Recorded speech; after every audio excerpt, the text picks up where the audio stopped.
Day 16 of 30 days of being productive. ಇವತ್ತು Wednesday ಆಗಿರೋದ್ರಿಂದ ಬೇಗನೆ ಎದ್ದು ಸ್ನಾನ ಮಾಡಿ ಪೂಜೆ ಮಾಡಿ ತಿಂದು ಕಾಲೇಜ್ಗೆ ಹೋಗಿ ಬರೋ ಅಷ್ಟೊತ್ತಿಗೆ ಈ ತರ ಮಾಡಿಟ್ಟಿದ್ರು. ಆಟೋದವರು ಆ ಕಡೆ ರೋಡಲ್ಲಿ ಹೋಗ್ತಾ ಇದ್ರು. ನಾನು ಇದ್ಯಾಗ ಈ ಕಡೆ ಹೋಗ್ತಿದ್ದಾರೆ ಅಂತ ಅನ್ಕೊಂಡೆ. ಆಮೇಲೆ ಗೊತ್ತಾಯ್ತು ಇಲ್ಲಿ ಕೆಲಸ ಮಾಡ್ತಿದ್ದಾರೆ, ಅದಕ್ಕೆ ಆ ಕಡೆ ನಿಲ್ಸಿದ್ದು ಅಂತ. ಫುಲ್ ಖಾಲಿ ರೋಡ್ ಇತ್ತು. ನಾನ್ ವೆಹಿಕಲ್ಸ್ ಬರ್ತಿದ್ಯಾ ಅಂತ ನೋಡ್ಕೊಂಡು ದಾಟ್ದೆ. ಆಮೇಲೆ ಗೊತ್ತಾಯ್ತು ಫುಲ್ ಖಾಲಿ ರೋಡ್ ಅಲ್ವಾ ಅಂತ.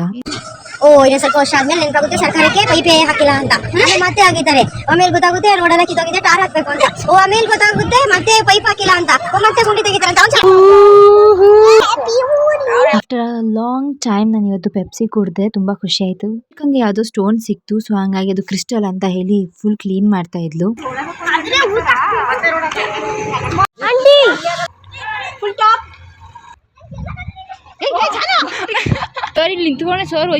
ತುಂಬಾ ವಿಷಯನ ತಿಳ್ಕೊಂಡೆ. ಅಮ್ಮಂಗ್ ಸ್ವಲ್ಪ ಹೆಲ್ಪ್ ಮಾಡಿ ನಾನು ಮೆಂತೆ ನೀರ್ ಕುಡಿಯೋದ್ ಬಿಟ್ಟೆ ಬಿಟ್ಟಿದೆ. ಸೊ ಹಂಗಾಗಿ ಮತ್ತೆ ಸ್ಟಾರ್ಟ್ ಮಾಡ್ತಾ ಇದೀನಿ. ಡೈರಿ ಬರ್ದು ಮಲ್ಕೊಂಡೆ. ಹರೇ ಕೃಷ್ಣ.